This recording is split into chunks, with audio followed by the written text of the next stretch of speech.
Assalamualaikum warahmatullahi wabarakatuh.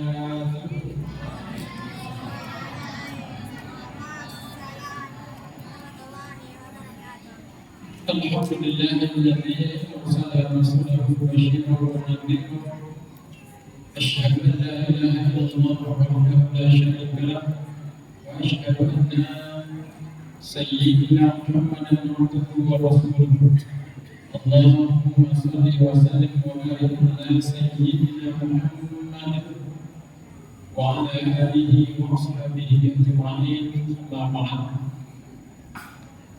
Yang kami hormati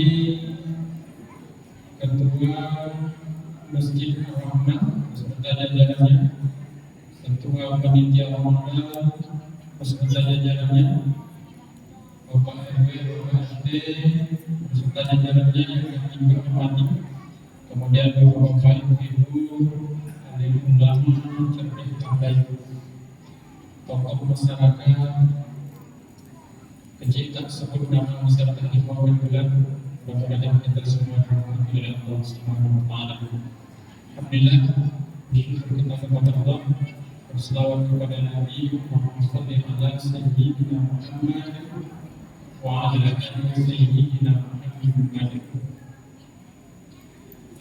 Kata Nabi itu Allah, man shalla alaika, kata Allah pada Nabi sallallahu alaihi wasallam, man shalla alaika sallaitu alaihi wa man sallama alaika sallamtu alaihi. Kata Allah pada Nabi sallallahu alaihi, barang siapa Muhammad berselawat kepada engkau, maka kata Allah, aku berselawat untuknya. Wa man sallama alaika, barang siapa yang mengucapkan salam kepada engkau Muhammad, kata Allah, aku juga mengucapkan salam kepadanya. Ini apa? Penting kita untuk membaca selawat. Kalau kita ingin dapat selawat dari Allah kepada kita, baca selawat kepada Nabi. Itulah kenapa orang tua kita dulu, ya kan? Ketika kita minta obat, diambilnya air putih, ya kan? Di Jambi, di Bonto, apa namanya lagi? Dan di Tawar, ya kan? Setelah di Jambi, di Bonto, di Tawar, itu dikasih sama kita. Nah, nanti kalau nak minum, jangan lupa baca basmalah dulu. Basmalah. Setelah itu baca selawat. Kenapa baca selawat? Karena ketika kita baca selawat kepada Nabi, Allah yang berselawat ke Allah. Kalau Allah berselawat ke Allah, kira-kira sembuh atau enggak? Nah, kalau tidak yakin, tidak ada jawaban juga. Kalau tidak yakin bahwa dengan selawat Allah kepada kita, tidak ada jawaban gitu. Habis sobat. Dengan itu berbanyak baca selawat. Jumlah kita bukan selawat pada Nabi. Jumlah kita adalah niat yang benar dan sebagai sumber keberkahan dalam hidup. Dan adalah niat yang benar sebagai sumber keberkahan dalam hidup. Jadi kalau nak berkah hidup, nak tenang hidup, luruskan niat. Karena macam-macam yang orang sekarang ketika dia berbuat baik, berbuat beramal, ada yang niatnya itu ingin dipuji, ingin dilihat, ada gitu. Ada yang niatnya itu yang paling keren sekarang adalah ingin mencari like and share, ya kan? Ingin mencari subscribe, dan macam-macam. Ada orang itu ketika beramal ingin mendapatkan dukungan. Sumbang masjid ya, sejarah dari wakaf masjid, tapi tidak dapat suara.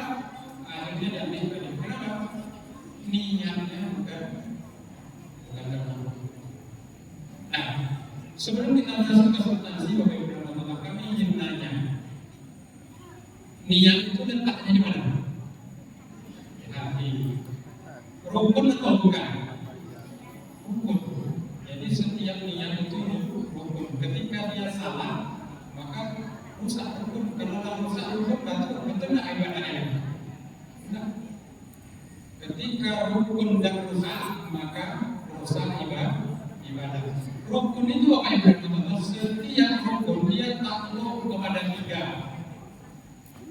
dan setiap rukun takluk kepada tiga. Yang pertama, rukun itu rukun qalbi. Ada rukun fi'li, ada rukun qauli. Kalau rukun qauli, rukun yang diucapkan. Kalau dalam sholat Al-Fatihah, contohnya dan lain-lain, diucapkan, dilisankan, jangankan. Atau rukun qauli. Kalau rukun fi'li yang dilakukan oleh perbuatan, rukun sujud atau rukun fi'li. Kalau rukun qauli dilakukan oleh hati. Dengar baik-baik pertanyaannya. Kalau misalnya mau sholat, lalu kita baca jahat, usalli fardhas subhi, rakaataini, ada al-ma'mum lillahi ta'ala, Allahu akbar. Itu rukun atau bukan? Rukun. Tapi kan jangan dibilang rukun itu letaknya di, kalau diucapkan rukun atau bukan? Hah? Rukun qalbi, berarti dia letaknya dalam, dengar atau enggak? Enggak benar. Kalau diucapkan rukun qalbi, jadinya rukun qalbi sih. Dan jadi ketika kita ucapkan dibaca jahat, itu bukan rukun lagi ya, bukan niat lagi namanya, tapi lapas niat yang dilafalkan. Contoh niat, jadi contoh yang dibaca dalam hati ketika dijalankan, itu kan niat urusan ini. Tapi yang namanya niat letaknya di mana? Dalam hati.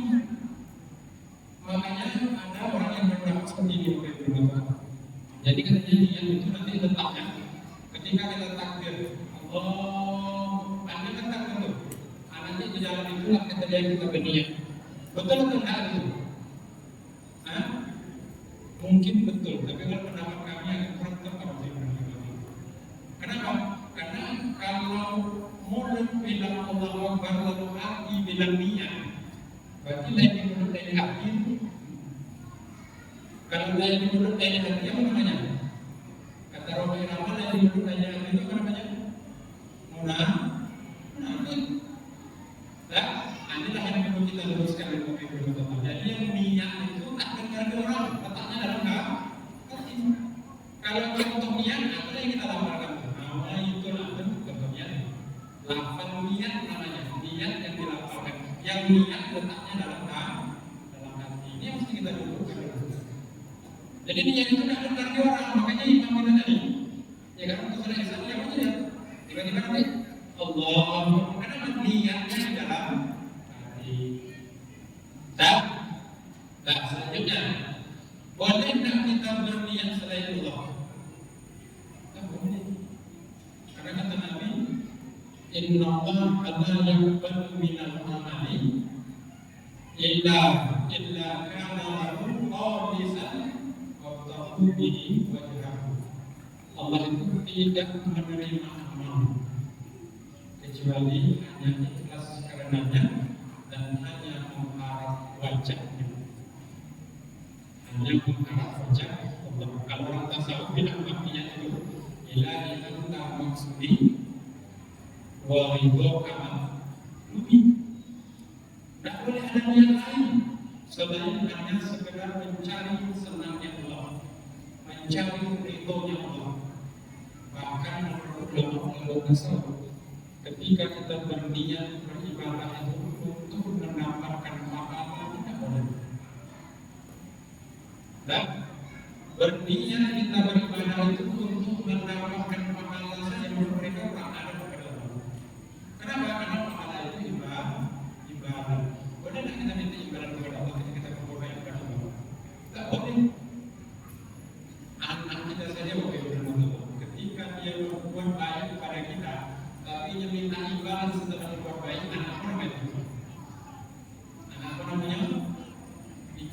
piring, Pak, aku cuci piring, tapi dengan syarat kita ribu satu piring, Pak. Anak pun memang. Aku itu juga kita kepada Allah. Ketika kita berbuat baik kepada Allah, lalu minta imbalan kepada Allah. Sama dengan anak kita minta imbalan kepada emaknya ketika dia menolong emak. Pantas tak?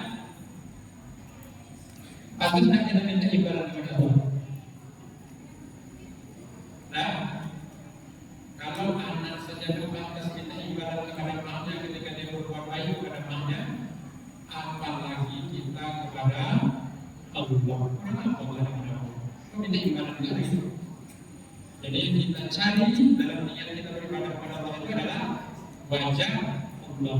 Ilahi anta maksudi wa ridho Allah. Ridho apa ridho? Apa itu ridho? Senang Allah. Misalnya contoh yang ridho itu seperti ini. Ketika kita sedang susah-susah tidak ada, lalu datang ke masjid, datangnya anak masih buka, kasih itu buka, senang tak hati. Nah itu tidak ridho. Yang kita harap ketika kita beribadah kepada Allah hanya supaya Allah senang dengan kita. Jangan mengharap imbalanmu.